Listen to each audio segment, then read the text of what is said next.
Art functions as a catalyst for religious experience. It's almost like part of the discipline of being a religious person is to be creative in some way, whether it's through prayer, through spiritual discipline, through helping other people.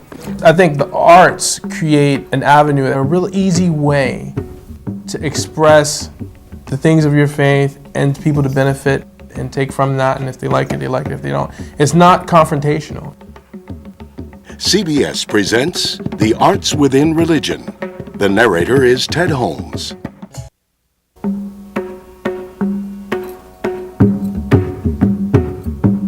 Bharatanatyam is a mystical art form.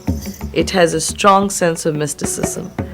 You see certain aspects when you are dancing of the art.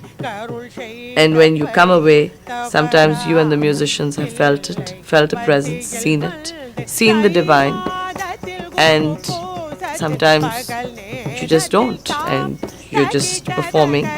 But they're magical moments which happen due to the audience as well, and everyone is in that magic circle. Bharatanatyam is the classical dance of South India and the classical ballet of India. It originates in the temples of South India and is a very, very ancient art form. The roots are from the Vedas, which are the holy books of India, and they date back to the 2nd century BC. In the olden days, it would just be the dancer performing in front of the deity. Young girls known as Devadasis. Deva literally meaning gods, and Dasi is a servant. The young girls were dedicated to the temples and were offered to the deities. The older dancers would teach them the skills for performing. It was seeped with Hinduism, which is one of the many religions of India. The girls had to understand through the stories of the ancient texts, what is it that these texts are about. The young girl was studying music. She had to understand sculptures and painting, because without seeing the way that somebody is standing in a sculpture, there is no relevance. So you had to see the flow of the body in the movement, and the student had to spend time by herself and with nature. The dance came from seeing the water move, seeing the movement of the fish, describing eyes being beautiful like a full-blown lotus. Because in Bharatanatyam, the body is merely an instrument and you are performing. But where over the years you lose the line between you, the performer, and you, the devotee, that is the magic of this dance. Because you are aiming for a spiritual union with the gods, and the gods here are the lovers. So you are the devotee and asking not on a physical level, but union of the individual soul, known in Hinduism as Atma, with the universal soul, known as Paramatma. In the present day, you would go to an auditorium, and very much like watching a Broadway theater, you would watch it. The dancer enters, she offers her prayers, the musicians offer their prayers, and the audience, when they're watching, feel that they are in a temple and they are part of a sacred art. When we begin the dance of Shiva, as you view it, it's the dancer has entered the temple and the space has become a sacred space. The mridangam, the drums, cascade, almost sounding like the drum of Shiva, creation. And as that sound begins, the vocalist Savitri sings in a melody called Vasanta. And as she sings, you will see that she waves her hands. So, Nattanam Adinar. The dance of Shiva was done with great joy. And that is literally the meaning. And as he danced, the 8 directions of the world shook, because it's believed that the world rests on Adishesh, the 1,000-hooded serpent. So believing that it rests on his head, the serpent swayed because he enjoyed the music and the dance. And as he swayed, the entire universe shook because he was shaking his head and enjoying the music. The Ganges cascades down from Shiva's locks. His hair is flying. So it's the imagery, the iconography of hair flying. On one leg he dances as he blesses all those who watch it. And he holds the water, the fire. He represents air, ether, sound, light, all of life, the earth. Life is given, and this is Ashtamurti, the 8 forms of Shiva as we dance them.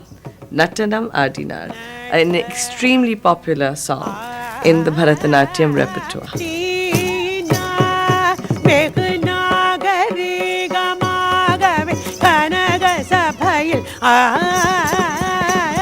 It is an art which you have to feel and experience.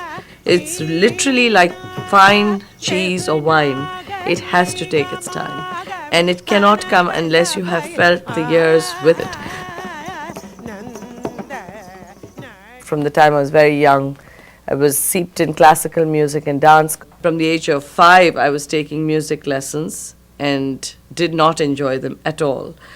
I enjoyed all the dance forms, but knew that there was some calling that was missing. I just knew that Bharatanatyam is the dance form that I have to do. I went off to a boarding school where we could only take one strong classical activity. So I forged my mother's signature and decided to take classical dance. I still believe to really study the art form, you need the guidance of a guru. So finding a guru is very much a part of your search. But if you were not meant to have this art form, it does not work out or you will not find. I found my guru by approaching her in New Delhi on one of my vacations and found her through the yellow pages. She was India's much celebrated prima ballerina and quite the face of Bharatanatyam and Odissi, known for her performances and a very high-profile artist as well, and she refused to take my calls. I just found her address, and I would wait outside because I said she'll have to come out of the house at some point. So she very cleverly started taking the back road out. After 3 months, she told me, just come on in and show me what you can do. Now, I had nurse in Western clothes with 2 pigtails braided, and I performed what I knew. And she made no comment, and she said, if you study with me, you cannot ask me how much it costs. You will have to show up when I choose to teach you. And I said, as long as she says yes, if I get my foot in, I'll figure the rest out later. And thus began my training. Bharatanatyam is very much a form of yoga. Dance is a form of yoga. So it is complete control of the mind and the body. So whatever your issues are, I say leave them outside and you enter the sacred space. You say your prayers, you touch the floor, you pray to the gurus and to the gods, and then you are there for the art. I do over 60 concerts a year just through Symphony Space, through the Metropolitan Museum, through the Natural History Museum, through Lincoln Center Institute, but to create the awareness that anyone can perform this art. It is not something which is just kept for a few, but you must learn it. It is a gift handed down by several ancestors and generations of gurus. We bow to them before every performance because had they not passed it down, it would not have been with me today. When you study this art, it's so inspiring just to have access to it. Eyes like... because it teaches you about other things about life. Just the way you start looking at nature, the way that you start looking at art, and that is your growth as the artist, the dancer, the student or disciple, the shishya towards your guru, towards the art, because the art is so big and great that you cannot finish studying it in this lifetime, and you continue to learn. The Arts Within Religion will continue after these messages.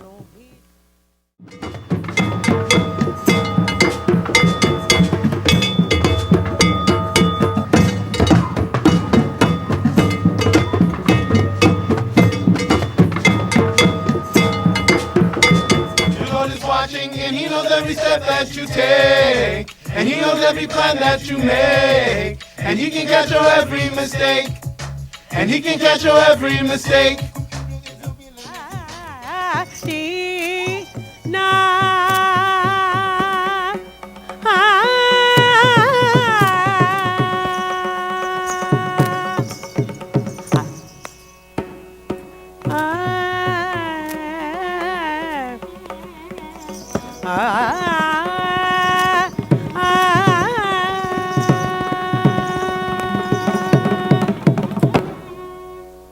To purchase a videotape of the CBS religion broadcast, The Arts Within Religion, please call toll-free 1-800-494-6007.